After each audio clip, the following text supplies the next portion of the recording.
Welcome back to the shop, everyone, and today we have another broken ATV to fix. If you've been on my channel, I do a lot of ATVs, and this time it happens to be a Wilderness ATV. It doesn't want to run, but we are going to do the best we can to get that resolved. So let's get right into it.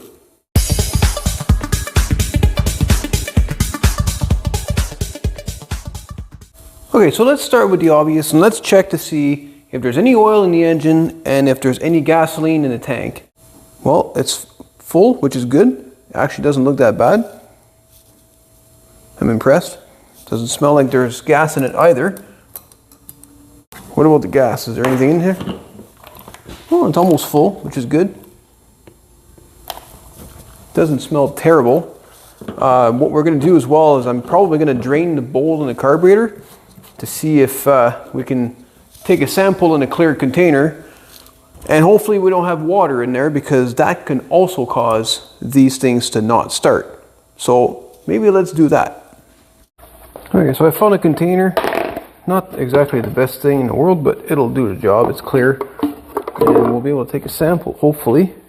I'm just going to crack the bottom of the bowl here. There's a little drain. Hopefully we'll get it to go into the container and not make a mess.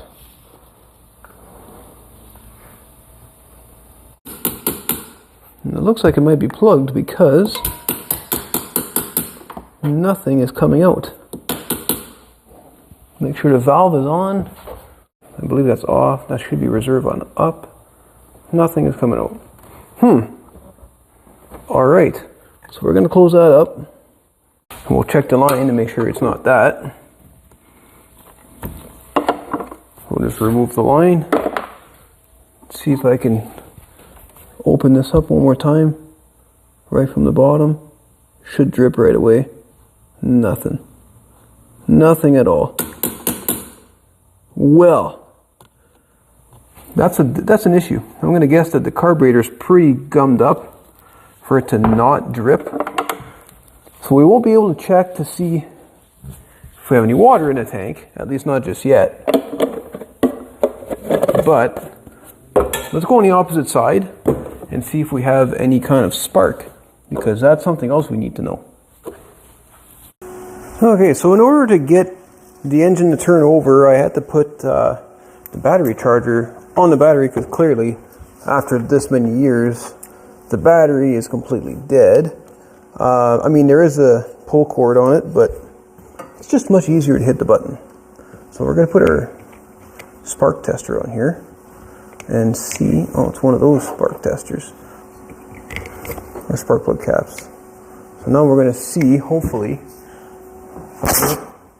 am I going to be able to hit the button? Oh, it's not going to be very helpful, is it? Okay. Might have to rethink this. Okay, let's see. Do we have any spark? I think I got this set up just right here. Hit the button. Oh yeah. We have plenty of spark. So that's good. Now I'm going to check the spark plug, of course. Going to remove it and take a good look at it. But I've got a feeling our carburetor, she's pretty gummed up. So maybe that'll be the next thing to look at after we take a look at this plug. Because I don't know what type of plug that is, but it's pretty rusty. Hopefully we can take it out. Alright, let's see if we can get lucky enough not to strip this plug in there. Oh, that's nice. That's perfect. Okay.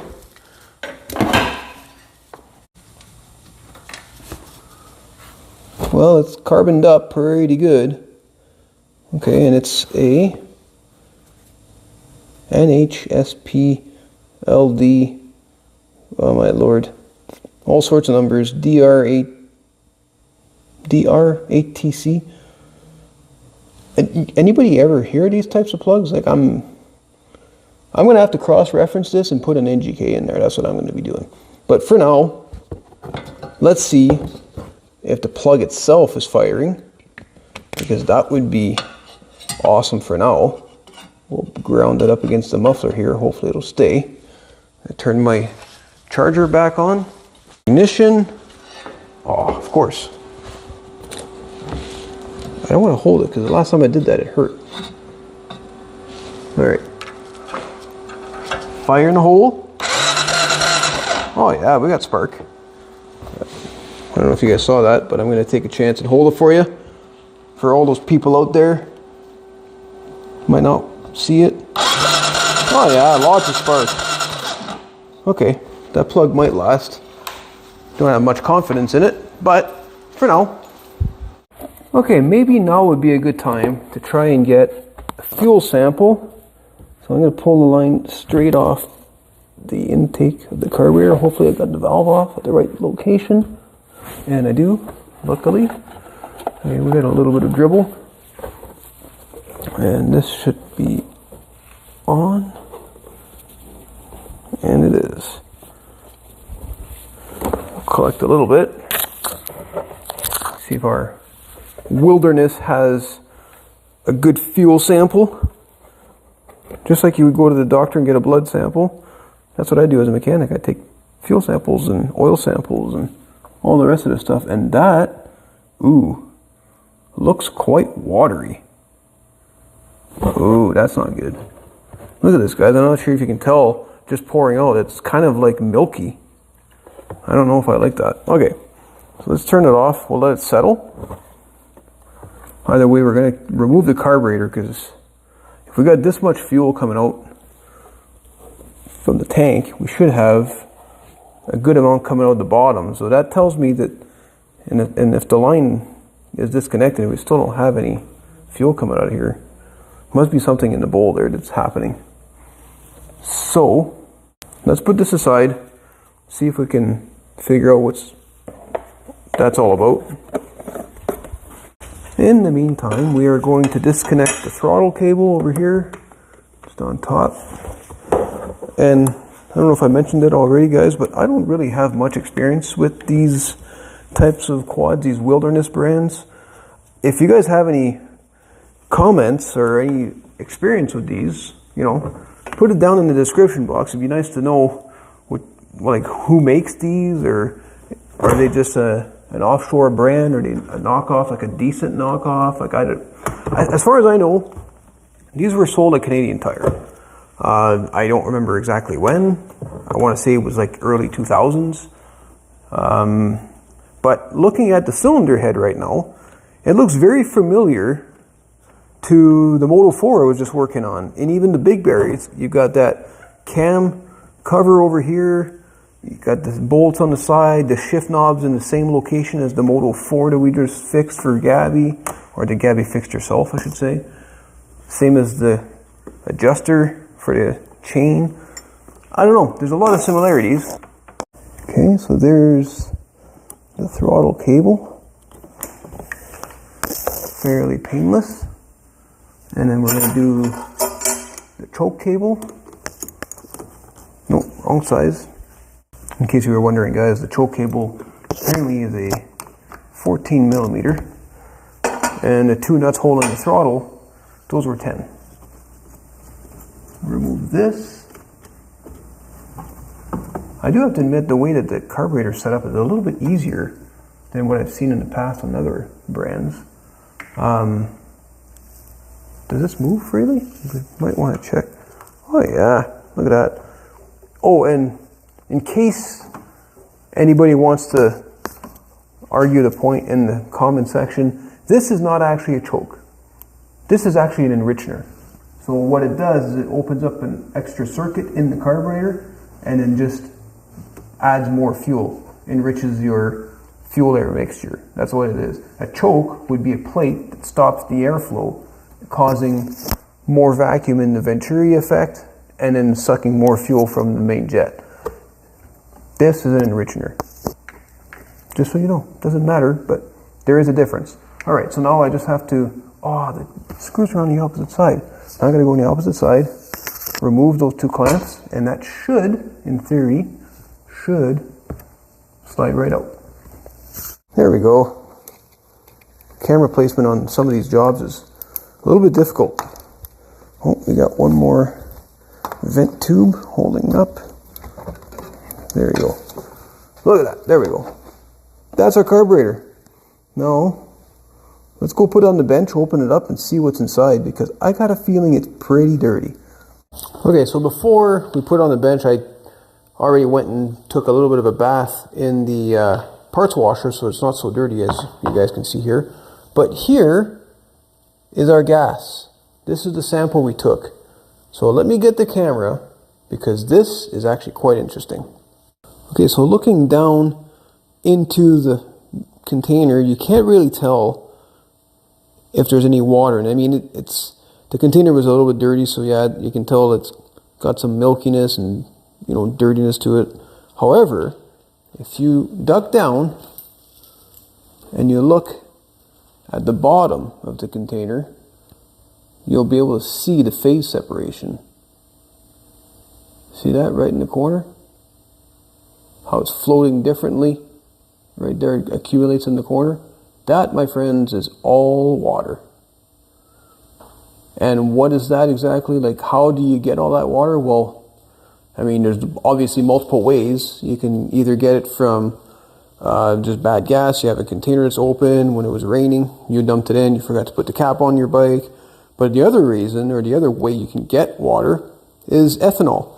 So if you run high contents of ethanol in your machines, ethanol likes to absorb moisture, and that moisture turns into water. And if it's been sitting for any length of time, like it has, this is what you get. You end up with a whole bunch of water in your gas tank. My recommendation, don't run ethanol in your small engines. Just simple, right? So let's get tearing into this carburetor. So what do we have here? I'm really curious as to what's in the bowl, because when I opened up this valve, this is a valve by the way, it should have allowed fuel to come down into the line and we could have drained out whatever bad fuel was in there. My guess, I haven't opened it up yet, my guess is it's going to be all jelly in there. So let's open it up, see if I'm right. I kind of hope I'm wrong though.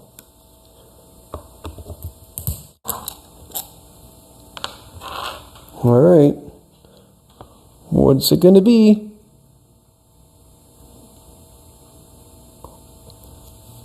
Jelly. Well, that is a lot of ethanol. And so much water, actually, I'm not sure if you guys can see it, but the pipe here is actually split in 4. That's unreal. I've never seen that before. There was so much water, it froze, and it split the pipe.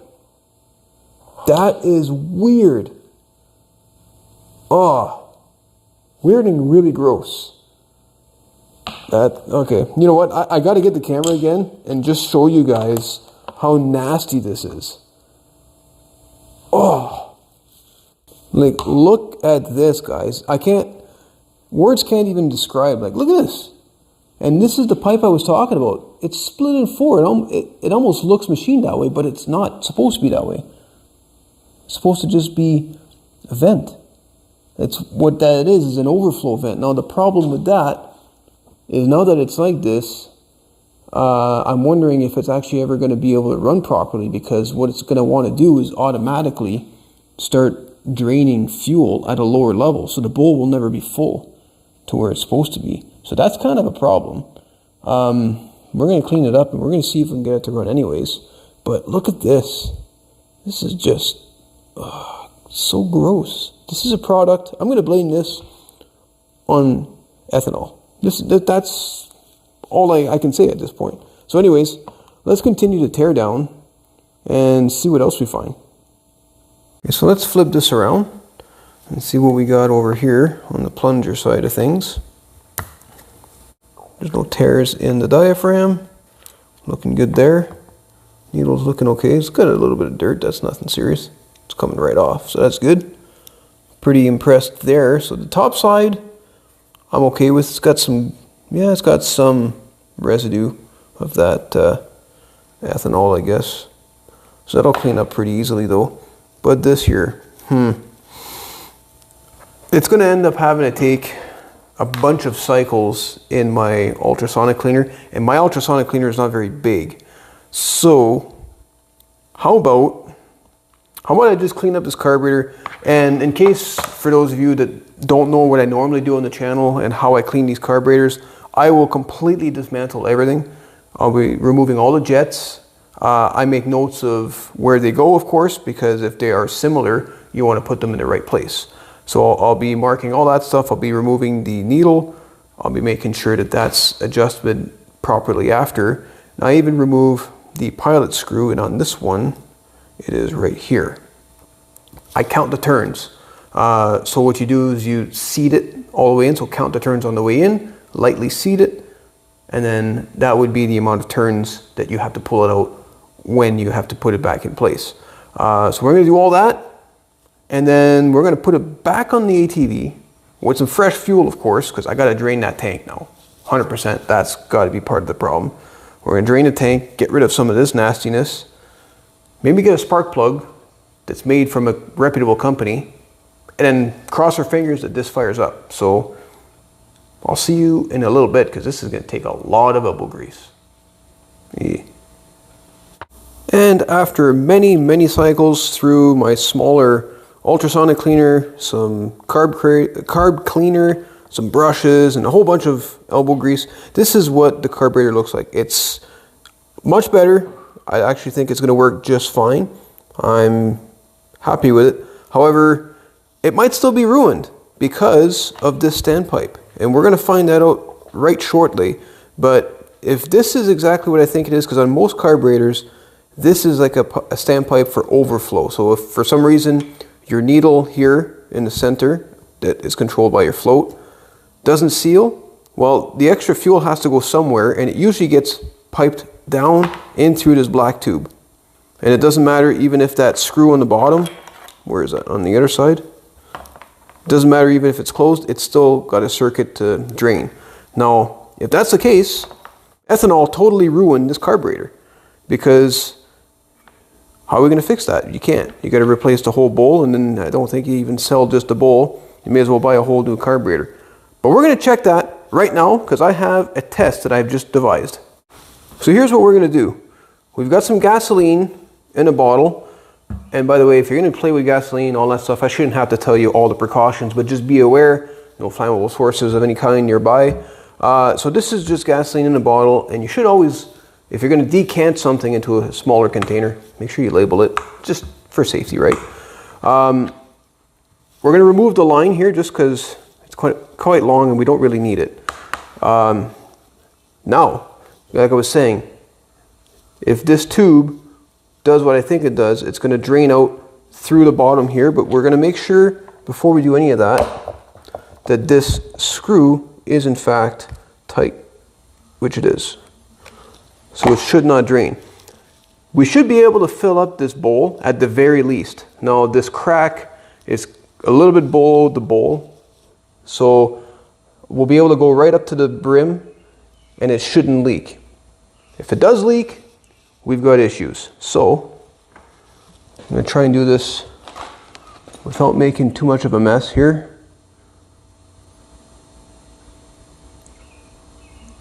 Please don't leak. Please don't leak. Please don't leak. Oh, just what I thought. So this carburetor is it's doing exactly what I thought it would. As soon as we reach the brim, and actually this also creates I'm shaking a lot here, guys, but the bottom of this also is used as a bowl, so there's actually more fuel than what you see here. And look at it go. So in theory, this carb is garbage, which is bad, because if it's garbage, well, how do you run your engine? But I got an idea. What if we put this line back on? It's sealed pretty good. It's got a nice spring clamp on it. And we plug the end of it here. So on some models, I'm going to say my Polaris. If you guys were watching, if you watched my channel for a little while, you would have remembered my Polaris that Gabby is now using. That has what they call water traps on the bottom of the carburetor. And all they are is just a larger set of hoses with a plug. And they do exactly that. If there's any water in the fuel, water is heavier, like we saw earlier, it'll settle in the bottom. So what we can do is we can create a water trap, and hopefully that will stop this problem from just continuing to drip. It's not a proper way of doing it. I wouldn't recommend it. We're gonna have to source a carburetor for this, unfortunately. That's the proper way to fix it. But for now, just to see if it runs and if it's worth putting money into it, let's plug this up somehow. We'll put it back together, put it on the bike, and cross our fingers. Everybody, please cross your fingers, because it's been sitting for a long time, but I have confidence. Okay, so the carburetor is installed. Does not look like we have any leaks, which is a good thing. The intake boots and the filter boots on the opposite side going to the airbox. I call it a filter boot, but anyways, you guys get the drift. I ran the so-called water trap out the back. It's not leaking, which is good. So let's lower it down and see if we can get it fired up. Something I'd like to do as well is I always like to check the air filter just to make sure that nothing is, let's say, caught up in the box or nothing's made a nest in there for whatever reason. But it looks pretty darn clean in there, other than whatever this little thing is. I don't know what that is. Anyways, it's gone. It's clean. Filter's looking pretty good. So let's put that back together and hit the key switch. Moment of truth, guys. I charged the battery overnight because this is actually the next day. And let's see now if we have enough power to get it to turn over and to maybe even fire. So let's go full choke. Let's make sure that, I don't know if that's on or off. That looks like turn signals. That's what that is. I don't know if that's, okay. We had spark the way it was, so let's not play with it anymore. So full choke. There you go, that looks better. Okay, and where's the start button on this thing?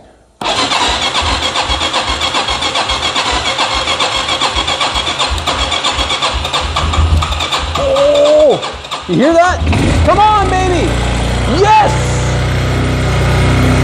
Woohoo! Keep going. Oh, I can't believe this. You gotta be kidding me. It works. I thought this thing was dead. Like, honestly, who would have ever thought? Look at this thing. Listen to it. The rattling is my tools. See? Look, no more rattle. Listen to this thing. Oh, is it gonna idle though? Maybe the idle's a little bit low. Let's give it a minute. Okay, so it's got a bit of a backfire. Does it take throttle? And more importantly, is the throttle stuck? I should have checked that first. Oh, it runs. Wow. That is pretty cool. Let's see if it'll go on idle.